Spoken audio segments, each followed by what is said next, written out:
50 বছর কোরআনের তাফসীর করেছি সারা বাংলাদেশে, সারা পৃথিবীতে।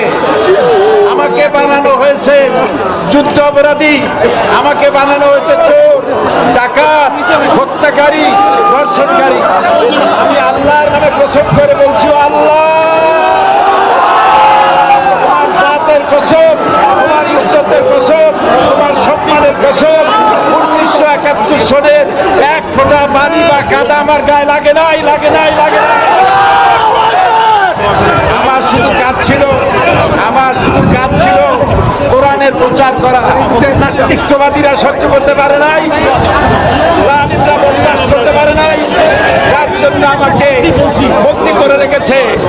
আমি শাহাদাতের তামান্না করি, আমি শহীদ হতে চাই, তবে চোর, ডাকাত ইত্যাদির বদনাম